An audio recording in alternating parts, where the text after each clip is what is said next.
तो in this lecture we will talk about real gases. ठीक है, अब देखिए हमने आइडियल गैसेस के बारे में डिस्कशन किया था। तो आइडियल गैसेस हमने किस तरह से डिफाइन किए थे। आइडियल गैसेस जो होते हैं वो गैसेस होते हैं जिनमें क्या होता है, there is no intramolecular attraction, कोई भी इंट्रामोलिकुलर इंटरेक्शन, कोई भी इंट्रामोलिकुलर अट्रैक्शन नहीं होती है। यानी जो मॉलिक्यूल्स होते हैं, there is no intramolecular attraction between molecules. ठीक, कोई भी इंट्रामोलिकुलर अट्रैक्शन नहीं होती है। ठीक, तो उनके पास जो एनर्जी होती है that is purely what, kinetic energy. ठीक है कि नहीं, काइनेटिक एनर्जी होती है मॉलिक्यूल्स के पास विच इज नॉन जीरो। लेकिन पोटेंशियल एनर्जी जो मॉलिक्यूल्स की होती है विच इज जीरो, वो जीरो होती है। ठीक, because there is no attraction between the molecules. ठीक, दूसरा हम कहते थे कि आइडियल गैसेस उन गैसेस को कहते हैं जो ओबे करते हैं गैस लॉज को, विच ओबे गैस लॉज, जो ओबे करते हैं गैस लॉज को at all temperatures and pressure, at all temperature and pressure. ठीक, जो सारे टेम्परेचर्स और प्रेशर्स पर क्या ओबे करते थे, गैस लॉज को ओबे करते थे, उनको हम लोग बोलते थे आइडियल गैसेस। ठीक, लेकिन जो गैसेस हमारे पास हैं present, like we have carbon dioxide, like we have hydrogen gas, like we have other gases, जो भी है नाइट्रोजन गैस। ठीक, इनमें से कोई भी गैस ऐसा नहीं है जो इस तरह का बिहेवियर एग्जिबिट करता है। ठीक है, यानी इनमें से कोई भी गैस ऐसा नहीं है जो आइडियल बिहेवियर दिखाता है। कोई भी गैस आइडियल की बिहेवियर नहीं दिखाता है, मतलब कोई भी गैस ऐसा नहीं है जिसके मॉलिक्यूल्स के बीच में अट्रैक्शन ना हो। ठीक है, या जो ओबे करता है गैस लॉज को all temperatures of at all temperatures and all pressures। ठीक, so no gas actually is purely ideal gas। ठीक है कि नहीं, है ना। अच्छा, ये जो आइडियल गैसेस होते थे इनके लिए हमने इक्वेशन लिखी थी PV is equal to mu R T. ठीक है कि नहीं, यानी हम लोग कहते थे PV is equal to simply m, mu is nothing but it is the number of moles, you can write it nRT also, some people write it n is the number of moles, or mu is the number of moles, right। so इस तरह से अगर हम temperature को constant लेंगे, if temperature is constant, तब हम कहते थे PV इज सम कांस्टेंट। ठीक है, the pressure that multiplication of pressure and the volume is constant. अगर हम टेम्परेचर को कांस्टेंट लेंगे, मतलब इस वाले केस में हम डेल्टा टी को एज्यूम करते थे जीरो। ठीक है कि नहीं, तो ग्राफ जो बनता था इस तरह से बन सकता है आपका ग्राफ। अगर यहां से आप प्रेशर वॉल्यूम का ग्राफ लोगे, ठीक है, वर्सेस प्रेशर। ठीक, तो इस वाले केस में चूंकि PV कांस्टेंट है तो ग्राफ जो है बिल्कुल इस तरह से आना चाहिए, सिंपली ए पैरेलल लाइन। ठीक है कि नहीं, टू द एक्स एक्सिस। ठीक, क्यों, क्योंकि PV product of volume and pressure is always constant and temperature is constant. ठीक है, इस तरह का जो गैस होता है उसको हम कहते हैं आइडियल गैस। ठीक है, यानी ये प्योरली आइडियल गैस होता है। ठीक है, लेकिन जब हम प्रैक्टिकली एक्सपेरिमेंट्स को देखते हैं, लाइक कार्बन डाइऑक्साइड पे एक्सपेरिमेंट करते हैं, नाइट्रोजन पे, हीलियम पे, हाइड्रोजन पे, तो हमें ऑब्जर्व होता है कि ये PV जो ग्राफ है ना, ये इस तरह से नहीं आता है। ठीक है, और जो मोस्ट ऑफ द गैसेस हैं वो इस इक्वेशन को ओबे करते ही नहीं है। ठीक है, वो इस इक्वेशन को फॉलो अप नहीं करते हैं, वो इस इक्वेशन के मुताबिक काम नहीं करते हैं। ठीक है, ऐसा इसलिए है क्योंकि हम ये नहीं कह सकते कि मॉलिक्यूल्स के बीच में कोई इंटरेक्शन नहीं है। ठीक है, उनकी जो एनर्जी है वो प्योरली काइनेटिक है, पोटेंशियल एनर्जी जीरो है, वो ओबे करते हैं गैस लॉज को, ऐसा हम नहीं कहते हैं। तो जो गैसेस हमारे पास प्रेजेंट होते हैं वो गैसेस क्या करते हैं, वो डीवेट हो जाते हैं। जो गैसेस होते हैं they show deviation, gases show deviation from ideal ones। ठीक है, जो आइडियल गैस है ना, जो रियल गैसेस जो हमारे पास प्रेजेंट गैसेस होते हैं वो इस आइडियल बिहेवियर से डिविएशन दिखाते हैं। ठीक है कि नहीं, कुछ गैसेस तो ऐसे हैं जिनका ग्राफ इस तरह से नहीं आता है एक पैरेलल लाइन, उनका ग्राफ बिल्कुल इस तरह से आता है। विल स्टडी देम, उनका ग्राफ इस तरह से नहीं आता है पैरेलल लाइन, बल्कि उनका ग्राफ इस तरह से आता है कुछ। ठीक है, कुछ गैसेस ऐसे हैं जिनका ग्राफ लाइक दिस पे आता है, नीचे की तरफ चला जाता है। ठीक, तो हम क्या कहेंगे, हम इस टाइम पे कहेंगे कि as per the ideal gas equation उनका ग्राफ इस तरह से आना चाहिए, ये dotted line, parallel line to the pressure axis. ठीक है, लेकिन उनका ग्राफ जो है डिविएशन दिखा रहा है। ठीक, such type of gases are called as real gases. ठीक है कि नहीं, मतलब देखिए बेटा, जो गैसेस हमारे पास प्रेजेंट होते हैं ना, वो गैसेस बिल्कुल अलग बिहेवियर दिखाते हैं as compare to the definition of ideal gases, as compared to the ideal gases. Those gases are called as real gases. Those gases are called as real gases. ठीक है, अब हम इस तरह से कहते हैं कि ये जो इक्वेशन है ना, PV is equal to nRT, this equation is not valid to the real gases. ये इक्वेशन खाली आइडियल गैसेस का बिहेवियर एक्सप्लेन करती है। Now there should be explanation, कोई एक्सप्लेनेशन होनी चाहिए कि ये जो रियल गैसेस है किस तरह की इक्वेशन को फॉलो करते हैं, ठीक है, क्या फॉलो करते हैं, ठीक।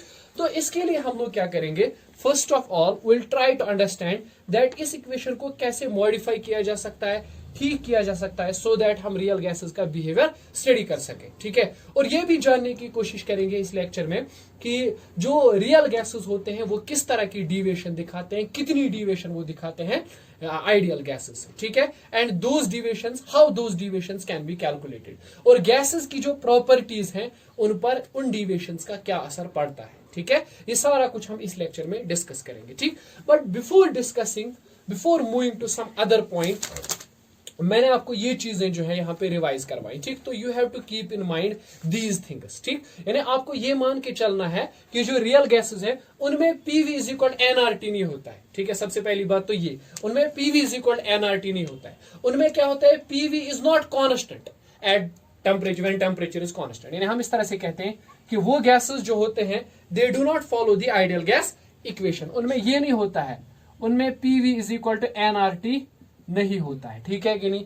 उनमें क्या होता है, पीवी नहीं होता है कांस्टेंट जब हम डेल्टा टी को 0 लेते हैं, यानी टेम्परेचर को कांस्टेंट मानते हैं, ठीक। तो ऐसा कुछ भी नहीं होता है उनमें, ठीक है। अच्छा, बहुत सारे साइंटिस्ट थे who tried to explain the behavior, who tried to explain the behavior of real gases। उन्होंने इसको एक्सप्लेन करने की अच्छी खासी कोशिश की कि किस तरह से रियल गैसेस डिफरेंट बिहेवियर दिखाते हैं और उसका रीजन क्या है। और उन्होंने ये जानने भी कोशिश की कि अगर पीवी एनआरटी के बराबर नहीं होता है फिर पीवी किस चीज के बराबर होता है, ठीक है। किस तरह से इस फॉर्मूला को मॉडिफाई किया जा सकता है, ठीक है। So one of the excellent explanation was provided by van der Waal। There was a scientist called as van der Waal। उन्होंने बहुत ही अच्छी explanation दी थी, ठीक। हालांकि उनसे पहले भी attempts किए गए थे in order to explain the behavior of real gases, ठीक है। अब हम उन attempts को थोड़ा सा जानने की कोशिश करेंगे। देखिए, जो earliest attempt, सबसे पहला attempt माना जाता है, वो माना जाता है एक साइंटिस्ट का, उनका नाम था ऑनिस, ONNES, ऑनिस। अब ऑनिस ने एक एक्सप्लेनेशन दी, ठीक। किस तरह से उन्होंने एक्सप्लेनेशन दी वो हम समझेंगे। सबसे पहले हम डिस्कस करेंगे इस वाले लेक्चर में ऑनिस इक्वेशन ऑफ स्टेट। देखो, ऑनिस ने एक सिंपल सी एक्सप्लेनेशन दी। उन्होंने कहा कि जो आइडियल गैस होता है वो इस इक्वेशन को फॉलो करता है, पीवी इज सिंपली एनआरटी, ठीक है। ये जो है it is equation followed by the ideal gas, ठीक है। लेकिन जो रियल गैसेस होते हैं वो इस तरह की इक्वेशन को फॉलो नहीं करते हैं, ठीक है। उसने क्या एक्सप्रेशन दी, उसने कहा वो इस तरह की एक्सप्रेशन को फॉलो करते हैं, PV is equal to A plus B into P plus C into P square plus D into P cube plus dash dash dash. इस तरह की कोई जो है वो फॉर्मूला फॉलो करते हैं, ठीक है कि नहीं। यानी हम उन्होंने क्या कहा कि पीवी जो है it is equal to A plus B times P rising powers of pressures with some constants, rising powers of pressures with some constants, ठीक है। यानी यहां पे आप कह सकते हो कि पहला कांस्टेंट है, इसमें पी है ही नहीं, मतलब पी का पावर 0 है। फिर दूसरा कांस्टेंट है, इसमें पी का पावर 1 है। फिर तीसरा कांस्टेंट है, उसमें उसके साथ पी का पावर 2 है। इस तरह से पी का पावर 3 है and this process will continue go on, ठीक है कि नहीं। ये जो इक्वेशन है ना, this is called as empirical equation for real gases, ठीक है। रियल गैसेस जो है बिल्कुल इसी तरह की इंपेरिकल इक्वेशन को फॉलो करते हैं as per the Onnes. This equation represents the state of a gas, not this one. ये जो पीवी इज इक्वल एनआरटी है ये आइडियल गैस है। उन्होंने कहा कि जनरल इक्वेशन जो रिप्रेजेंट करती है गैस के बिहेवियर को, ये वाली इक्वेशन है, ठीक है।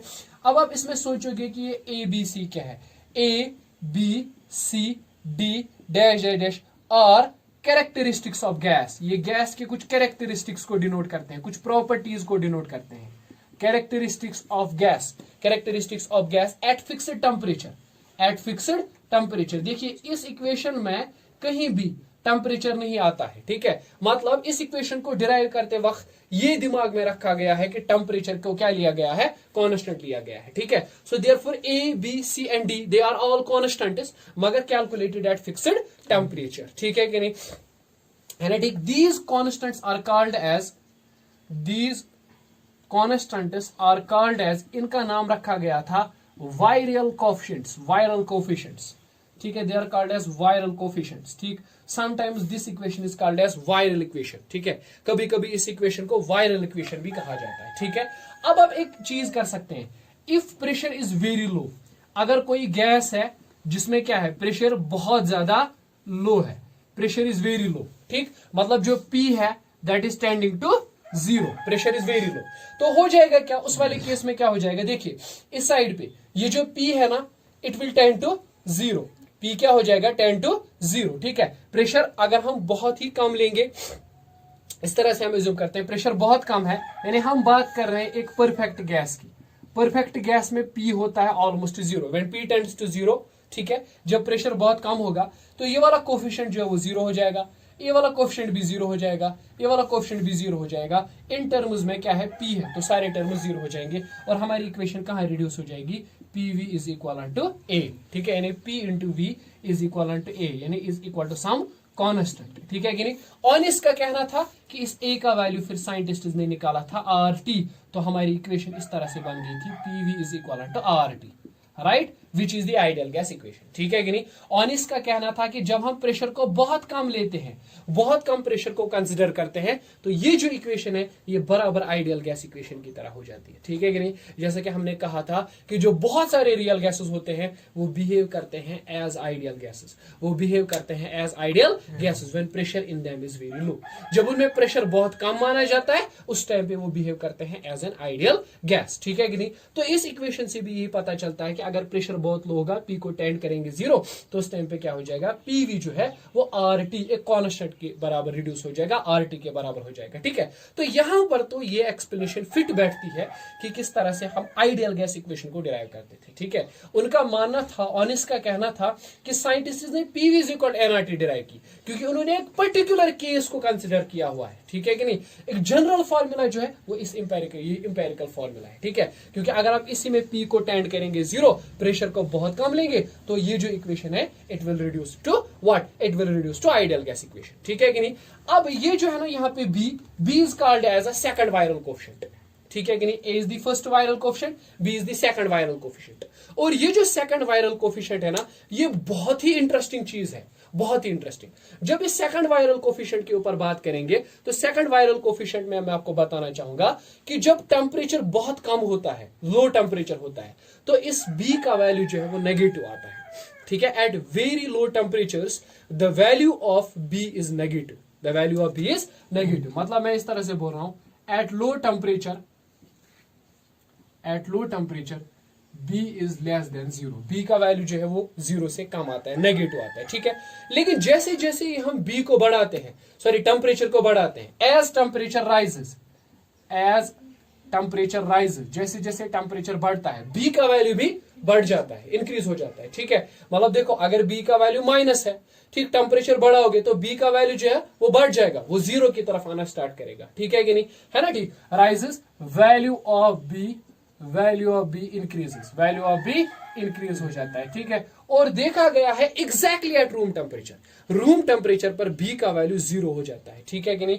तो ये देखा जा चुका है कि एट रूम टेम्परेचर, जब हम रूम टेम्परेचर की बात करते हैं, B का वैल्यू क्या हो जाता है, जीरो। मतलब 27 degree Celsius, 25 to 27 degree Celsius पर B का वैल्यू क्या हो जाता है, जीरो हो जाता है। ठीक है कि नहीं, है ना। ठीक, और उसके बाद अगर कोई कहेगा नहीं मैं उसके बाद भी टेम्परेचर बढ़ाऊंगा, तो what will happen, B will attain more and more positive value, B का वैल्यू जो है वो ज्यादा से ज्यादा पॉजिटिव वैल्यू हो जाएगा। ठीक है कि नहीं। लेकिन यहां पे एक चीज मैं आपको बता दूं कि रूम टेम्परेचर पर क्या होता है, रूम टेम्परेचर पर B का वैल्यू नेगेटिव आता है। ठीक है, कुछ गैसेस के लिए ऐसा होता है, एट रूम टेम्परेचर्स B का वैल्यू लेस देन जीरो आता है कुछ गैसेस के लिए।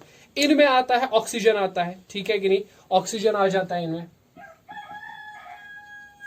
ऑक्सीजन आ जाता है। ठीक, इस तरह से B का वैल्यू कभी कभी जीरो से बड़ा भी आ जाता है। ठीक है, और वो होता है हाइड्रोजन और हीलियम के केस में, ऐसा हो जाता है। ठीक है, let me make a correction, ये रूम टेम्परेचर नहीं है जहां पे B का वैल्यू जीरो होता है, एक टेम्परेचर है जिसको हम बॉयलिश टेम्परेचर कहते हैं। ठीक है, उस टेम्परेचर पर B का वैल्यू जीरो होता है। ठीक है, I will explain what is Boyle's temperature. तो बॉयलिश टेम्परेचर पर B का वैल्यू क्या हो जाता है, जीरो हो जाता है। रूम टेम्परेचर पर B का वैल्यू लेस देन जीरो भी हो सकता है और ग्रेटर देन जीरो भी हो सकता है, अलग अलग गैसेस के लिए। जैसे ऑक्सीजन के लिए, नाइट्रोजन के लिए बी का वैल्यू लेस देन 0 होता है। इसी तरह से कार्बन डाइऑक्साइड के लिए भी बी का वैल्यू क्या हो जाता है, लेस देन 0, नेगेटिव वैल्यू आता है। ठीक है, लेकिन कुछ गैसेस हैं जैसे हाइड्रोजन है, हीलियम है, उनके लिए बी का वैल्यू ग्रेटर देन 0 आ जाता है। ठीक है कि नहीं।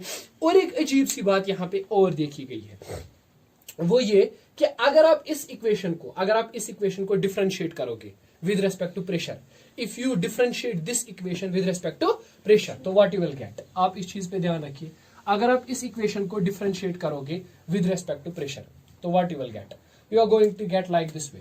सो let me differentiate this equation PV with respect to pressure. ठीक है कि नहीं। तो पहला कोफिशिएंट तो वो क्या आएगा, 0 आ जाएगा। ठीक है कि नहीं, क्योंकि पहला कांस्टेंट है तो 0, प्लस दूसरे वाले में क्या आ जाएगा, बी प्लस, चलिए हम इन सब हायर कोफिशिएंट्स को नेग्लेक्ट कर देते हैं। ठीक है, तो क्या आ जाएगा, do P V by do P is equal to B, right, इस तरह से। ठीक है, अच्छा ठीक, तो once you get the value of B, what you can say, you can just calculate then C. Once you get the value of C, you can calculate the value of D. चलिए मैं आपको इस तरह से समझा देता हूं। Suppose हम एक ही टर्म तक एक्सपेंशन कंसिडर करेंगे, यहां पे ए तक ही, तो हम ए का वैल्यू निकालेंगे, वो अभी निकला था आर टी। ठीक है, अब हम दो टर्म्स को कंसिडर करेंगे, इस इक्वेशन को एक बार डिफरेंशिएट करेंगे, तो बी का वैल्यू आ जाएगा del P V by del P. ठीक है, तो मतलब निकला बी का वैल्यू। अब हम क्या करेंगे, अब हम तीन टर्म्स को कंसिडर करेंगे, ए का वैल्यू भी पता है, बी का वैल्यू भी पता है, सी का वैल्यू निकाल सकते हैं, फिर चार टर्म्स को कंसिडर करेंगे। ठीक है, ऑनेस्ट ने कितनी टर्म्स ली थी जब उसने क्या किया था, रियल गैस का बिहेवियर एक्सप्लेन किया था। ठीक है, तो लेट मी से उसने 25 टर्म्स कैलकुलेट की थी। समझ आएगा, ऑनेस्ट ने कितनी टर्म्स कैलकुलेट की थी, ऑनेस्ट ने 25 टर्म्स की कैलकुलेशन की थी, देन ही was able to explain the behaviour of gas. ठीक है, तब उसने एक्सप्लेन किया behaviour of gas. And in fact we can easily say sir this is a very cumbersome process, 25 coefficient को ऑब्टेन करना, उसके बाद इतनी लंबी एक्सप्रेशन बन जाएगी, उसको सिंप्लीफाई करना, then we can easily explain, then we can explain the behaviour of gas. ठीक है, in fact this is a very cumbersome process. ठीक है, तो साइंटिस्ट ने बाद में इस प्रोसेस को, इस थ्योरी को उन्होंने अहमियत देना, सिग्निफिकेंस देना कम समझा। ठीक है, मुनासिब नहीं समझा, उन्होंने कहा नहीं ये तो बड़ा लंबा प्रोसेस है। ठीक है, so there was another scientist called as van der Waals, ठीक है, who was successful in explaining the behavior of real gases। ठीक है, उसने रियल गैसेस का बिहेवियर एक बहुत ही बेहतरीन तरीके से एक्सप्लेन किया। अब कैसे उसने एक्सप्लेन किया, this is the important thing.